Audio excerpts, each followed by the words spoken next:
Hello and welcome to another edition of the China in Africa podcast. I'm Eric Olander, and as always, I'm joined by Cobus van Staden of Wits University in Johannesburg, South Africa. A very good afternoon to you, Cobus. Good afternoon. And Cobus, today we're not going far from you. In fact, probably just to the other side of campus. Barry Van Wyk, who's the project coordinator at WITS, at the China-Africa Reporting Project in the journalism department at WITS, on campus with you. Barry, welcome to the show. Hi, guys.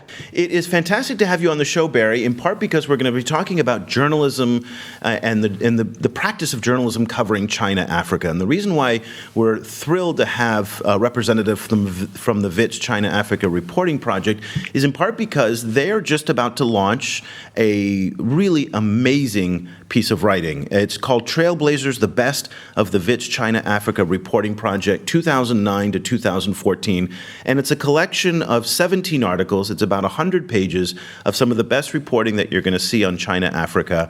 And what it is, it's the different fellows who've gone through the WITS China Africa Reporting Project program. And through this program, they get sent all over Africa to cover different aspects of the Sino-African relationship. And what Barry and his team there have done is they've kind of culled the best, and I hate to say the best in part because I imagine that there was a lot of good journalism that you had to... Some of the best, exactly, because that implies that the others weren't the best, but it's amazing. And here's what I'm going to say before, and I'll stop gushing about this. If you are new to the China-Africa story, if you're a journalist covering the China-Africa story, this is going to be the best kind of resource for you to get a good sense of the big, broad issues. And in part, what you're going to get are Chinese voices and African voices. And that's what's so unique about this collection of writing, is that in one spot you're getting international, China, and Africa all together. So, Barry, let's kind of step back a little bit from the book and talk a little bit about the WITS China-Africa Reporting Project for those people who aren't familiar. It was a center that was launched in 2009, in part because of what you write in the preface, that there was a realization that despite the growing economic, social, and political links between China and Africa, the journalism didn't seem to be keeping up with it. The journalism was still very, very polarized back in 2009. A lot of journalists, particularly coming from the West, had these embedded narratives that the Chinese are either, neo-imperialist, neo-colonialist, the Africans are victims, all of these wonderful types of stereotypes kind of thrown together and kind of pushed out as reporting. Here we are now 7 years later. How would you assess the journalism today and based on kind of where we are in the China-Africa relationship? Eric, I can tell you what the intention was with the project and with the experiences that we've had over the last few years. Really, with the project, what we, as you rightly say there, with the preface, it says that we had that problem that often in China, and you guys will know that often in China and in China, Africa, the journalism, there's this problem that it's either one or the other, or it's some kind of struggle, or it's some kind of it's China versus the U.S. or China is the imperial power. You get all these things going around. But at the project, what we tried to do was really to encourage journalists to take a different approach, not to do that kind of sensationalist, that kind of adversarial sort of style, but really to speak to communities on the ground, to go on the ground, to speak to actually people who are participating in these events, who are seeing these events on the ground in Africa. That really is the thing that we have been encouraging journalists to do. And also at the same time, one should also say, as you guys will also know, that it's really not always so easy to report about China. China is a sort of a very complex country. It's a very complex the proposition that it provides to Africa. The way the deals are done in Africa, these things are not always the easiest thing to report. You guys have covered this at length in your podcast. So that's really what we've tried to do with the journalists. And you can see with this publication, this Trailblazers book, this really comes out in this, what we've tried to do, the thing that we've tried to encourage, is to get journalists to actually go on the ground in Africa, to speak to the communities that are being affected, not to try and do the sensationalist thing. We actually encourage journalists, or can I say, we discourage them to do the sort of grand narrative style, to say, take a big perspective on China-Africa relations. Instead of that, we try to have them to look at local communities and actually say what's happening on the ground. And yeah, as you say, it was some of the best are in this collection. So that's what we've tried to do, and you can see some of that in the Trailblazers book. And what's also great for from our side is that a lot of the people that we've been interviewing through the years have also shown up in the book. And frequently we interviewed them about the pieces that the China Africa Reporting Project supported. So people like Simon Allison, like Jenny Marsh, Bob Wekesa, James Wan, and so on. All of these people, in our podcast archive, some of those interviews about those pieces also exist. So they work very well together. Barry, in terms of getting, I agree with you that one of the greatest things about this project is that people actually were sent to go and look at what things are looking like on the ground and to do on the ground reporting. How did you manage to do that? Like how were the people? How was that facilitated? And what kind of support did you have to give the journalists to make sure that they get what they needed and also that they were safe and safe and sound? Well, Cobus, the actual model that we use with the China Africa Reporting Project is that we support the journalist. We provide assistance as much as possible. We fund the journalist to do a feature, but really the journalist still relies on their own initiative and their own ability to write the articles. So it's really a partnership that we have with the journalists. We have a very open and transparent process for how we actually assign grants and how we engage in our other projects. We invite journalists to submit proposals. We review that, and it all goes through university processes, and this is how this whole process is managed. So it really is a combination or a partnership between the project, the reporting project, and the actual journalists going on the ground in Africa. Usually what you would find in our experience is that you would have the journalists, they have a story that they want to go and research. They might need they can use some input, they can use a little bit of editing, they can use a bit of support, and most importantly of all, probably they can use some funding from the project. So we provide them with all the support that we could possibly provide them. And what we find usually is that the journalists are the ones who are able to actually go on the ground and do the story. They just need a bit of support, they need a bit of funding, they need a bit of guidance, and we provide that to them. And that really is the partnership that we have with these journalists. It relies really a lot on them. I just want to quickly add something in before we go on, Eric. I thought I'd maybe just provide a very quick example of what we were talking about. And one of my favorite articles in the book actually is in section 3. By the way, an interesting part about the book actually is that in keeping with what you said about what we said in the preface, we really try to get to tell both sides of the story. We always encourage the journalists, to stay away from trying to tell a one-sided story. It's always important to get, we have a lot of stories that we often get about Chinese companies engaging in pollution or this sort of thing, and we always encourage the journalists to get the Chinese side from the story because there is another side of the story there. So an interesting and one of my favorite parts of the book is really the one in the section called Section 3, Issues of Contention, and this is exactly such a section where the journalists actually went and researched some of the more problematic areas of the China-Africa engagement. This is stuff like ivory smuggling that was written by Huang Hongxiang, a journalist who's currently based in Kenya. And one of my favorites in this section actually is an article that's called Sweltering Heat Golden Dreams, Chinese Galamsey in Ghana. And this was written by a Chinese journalist who received a grant from the project a couple of years back. The Chinese journalist, by the way, is Yang Meng. He's currently based in Beijing. And the story, it's one of the longer pieces in the book, but really it's just fascinating. The guy went and researched the story on the ground in Ghana about this, I guess we can almost call them a flood of gold miners. And they all came from one area in China that used to be a gold mining area that kind of went bust a little bit. Now all these gold miners went to Ghana. And now, you see, this is an example of what we were talking about previously, about telling both sides of the story, looking at the complexities, trying to stay away from the overall grand narrative.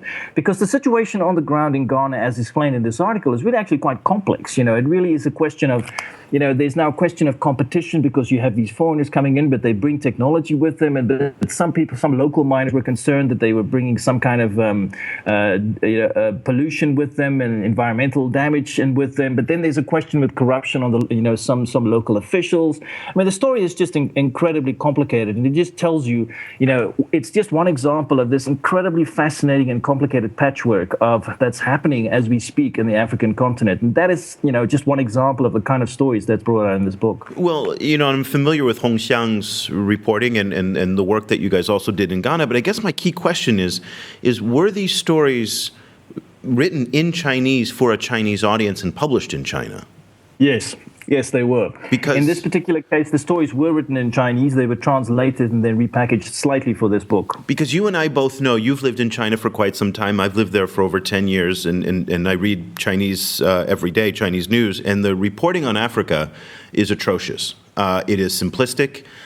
It is very much in keeping with the party line. There's very little critical reporting, if any. And that's not unique to Africa in particular, because that's Chinese journalism, and particularly under the current kind of environment in China, where Xi Jinping and the government has cracked down even more now, reporting has become even more conservative. And I guess it brings up this question for me as to how an organization like yours defines journalist. It's a really kind of nefarious word in one sense because it's so ambiguous. In Kinshasa, journalism in the DRC is very partisan. There are each of the major factions, political, either be warlords or kind of, corporate factions, has their own media and entity and their own broadcast outlet. The journalism is there to support that party line, much like the European model in some respects. Very, very highly partisan. In China, journalism is done in support of the party. Journalism is a tool and an extension of the Communist Party. There's no shame in that. They're very public about that. In the West, people can say a journalist is, again, a very vague concept now with podcasters and bloggers, and that's actually an international phenomenon as well. So I guess, how do you define a journalist and journalism in this context where it is so vague depending on what country, what organization, and how you report? Eric, I don't think we look at it in quite that way. I think we look at it in a slightly different way, that we look at the content that is produced. We do have a system in place for actually choosing applications, and we do look at who the applicants are, obviously. I mean, we do look at their pedigree as journalists, what they have done so far. But the emphasis that we place here really is on the approach that are taken by the journalists and the work that is produced. So, as we were discussing previously, we have these certain guidelines that we provide for applicants, like we discussed. We were saying that we encourage journalists to look for stories on the ground, to tell both sides of the story, to do follow basic journalistic ethics of trying to write how can you put it, a substantial, well-researched story. And that really is the emphasis that we place, and that we encourage journalists to do that. Cobus, let me now turn the question to you. You're a media scholar and you study Asia-Africa media quite a bit. How do you think we're doing since 2009 and the launch of the China-Africa Reporting Project? And what is the kind of trajectory of coverage and quality of coverage over the past 7 years? Well, it's a very wide question, but I think it's improved, but it's hitting a bunch of other of different kind of stressors at the moment. I think it's improved in the sense that a lot of the very dominant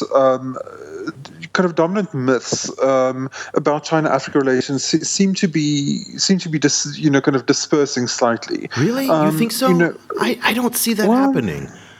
I mean, I see the neo-colonial kind of theme still there. I see people mistaking trade for investment. China's the largest, investor in Africa when it's in fact not. I see a lot of these persistent myths still kind of filtering into the coverage. You're right.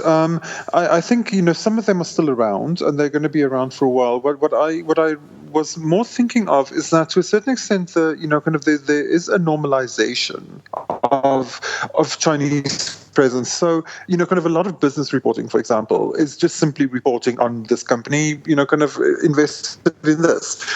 So in that sense, there is the kind of sense of surprise and the sense of China and Africa being a crazy anomaly and having to be explained over and over. That is kind of evaporating slightly, I think.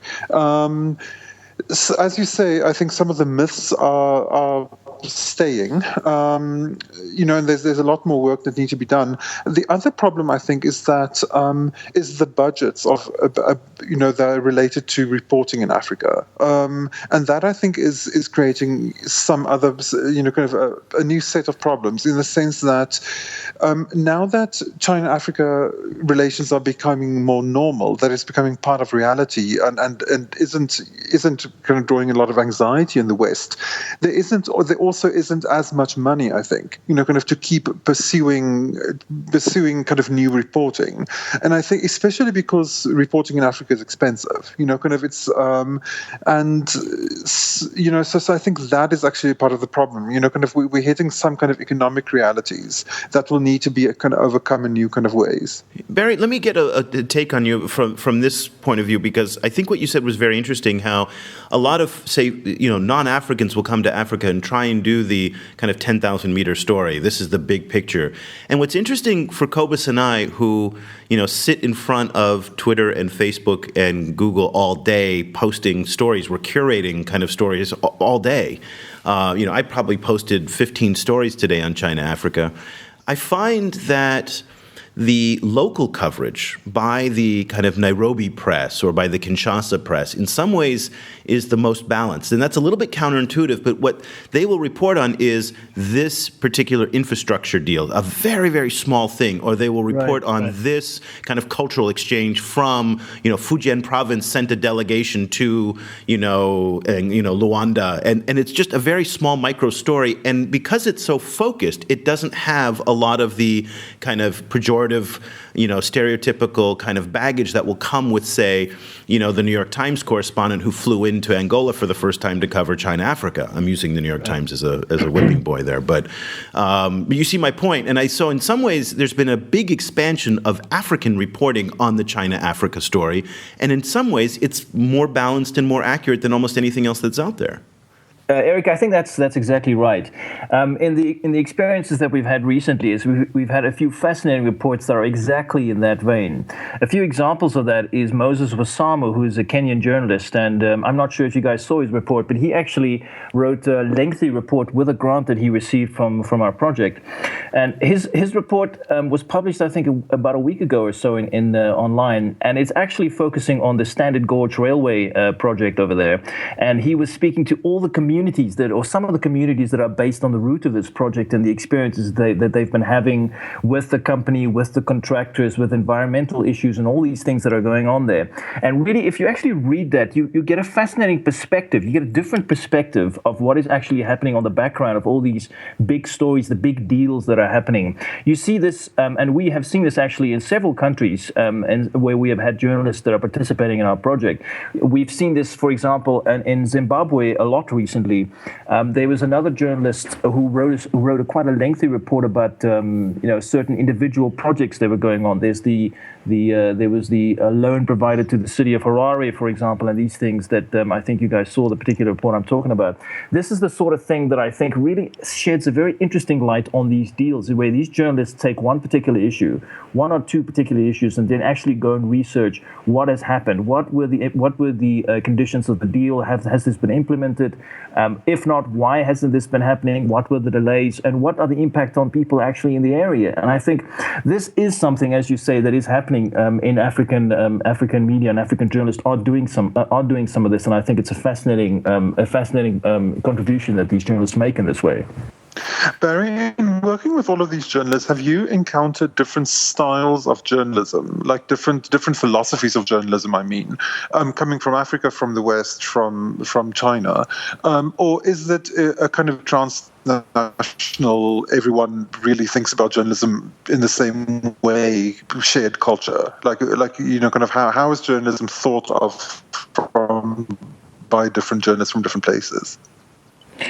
Yeah, it's an interesting question, Cobus. I think what I've often found in Africa is that there is a certain type of writing that sort of writes about how can I put it? Let's say a foreign company operating in an African country, and then writing on the specifics about what this company or this group or maybe sometimes even this individual does in Africa. It often comes out in questions with projects with companies in Africa, certain environmental aspects. That is something that one often quite sees. It's investigations of labor issues, for example, where there's been one or two small incidents that these things are written about. So one often sees this kind of thing where the article sort of focuses on the foreign company or the foreign individual operating in Africa, and then what they are doing in the country. I think that is something that one sees quite often. But I don't know. It's an interesting question. Different styles of journalism. It's kind of a hard question to answer. But I think That at least is one thing that we have seen. I'm curious where you see this going. So for the past 7 or 8 years now, the China-Africa Reporting Project is traditionally, I would assume, I haven't gone through your entire alumni, but it seems like you focus mostly on traditional journalists, that is, from radio, print, or TV. And now we're in a new age where, here's, a guy in Vietnam and a guy in South Africa doing a podcast that 100,000 people now listen to every month. That's pretty cool. And that's a new era that we're in, that it's not organizations anymore or parties or big institutions that are producing journalism, but, individuals. And I'm curious how you see the China-Africa story evolving in an age of user-generated content, in a YouTube age, now that connectivity across Africa is improving incredibly fast. How will that change the reporting in your mind, that there will be more voices coming from more places? Well, I think that was exactly what I was thinking of, and I think the more voices, adding more perspectives, and tying in with really the philosophy of what we are trying to encourage with the project. I mean, that really seems to me that is one obvious thing one can point to.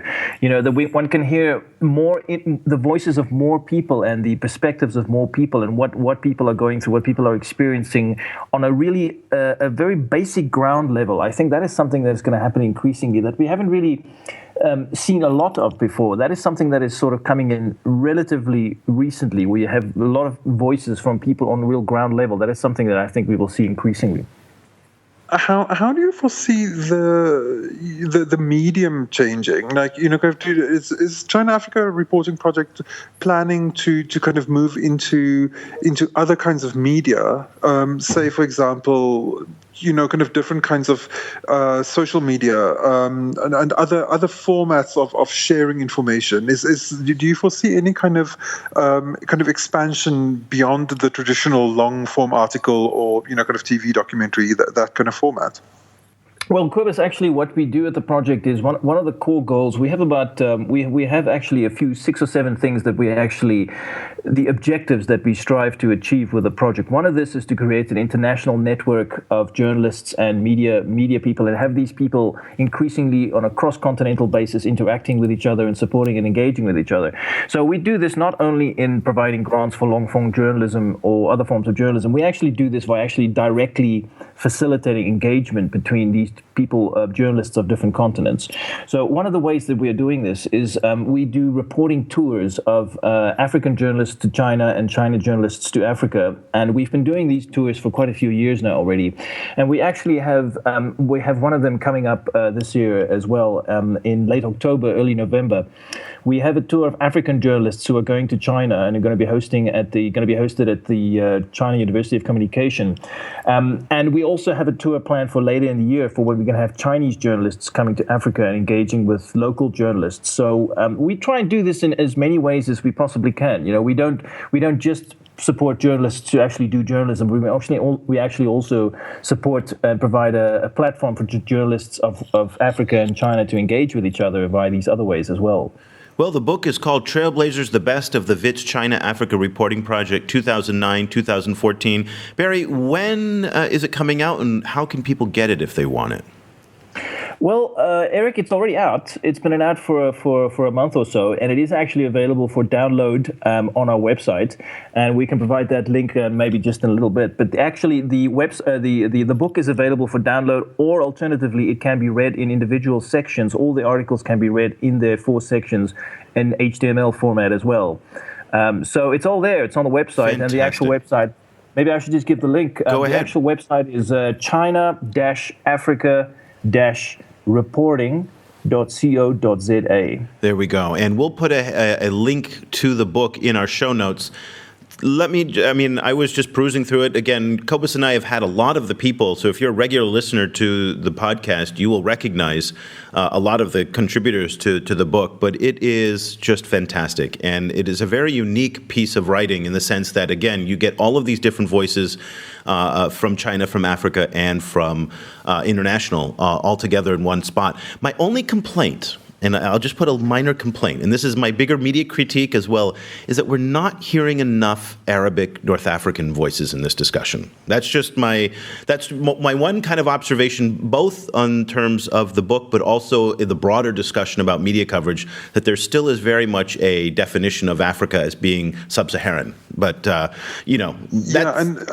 sorry to interrupt you, that's actually a problem that we face in the podcast as well. It is. There's surprisingly few people who work on North Africa-China relations, and most of them who do it work in French, and kind of are not comfortable in English, or they work in Arabic and they're not comfortable in English. And it's really... or sometimes North Africa is simply lumped in with West Asia, and it's just not counted as Africa at all. And strategically, so all of those are difficult. It is, and it's strategically, so it's a criticism of us as well. I mean, it's a problem in the overall kind of industry, if you will, that this is a massive part of the world that is strategically incredibly important, that is not overlooked, but underreported and undercovered. So it's something that I hope all of us will be able to do a better job going forward. So Barry, thank you so much for joining us. Congratulations on the book. It's fantastic.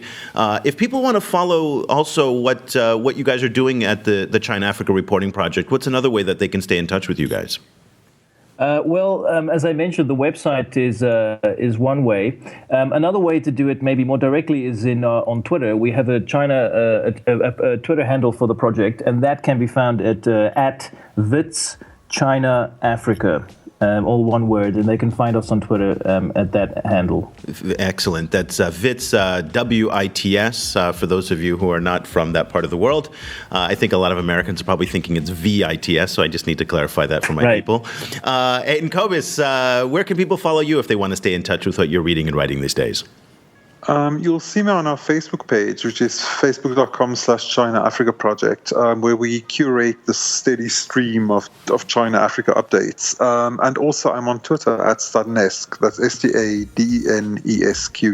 And in addition to Facebook, which we're doing 24 hours a day now, Cobus there in South Africa, me over here in Asia, we also have a fantastic, and we're very proud of this, weekly email newsletter that we put 4 or 5 different stories out. So if you're really not up for the full, the full feed of what we're doing on Twitter and Facebook, this is a great way to get a little appetizer of China-Africa news.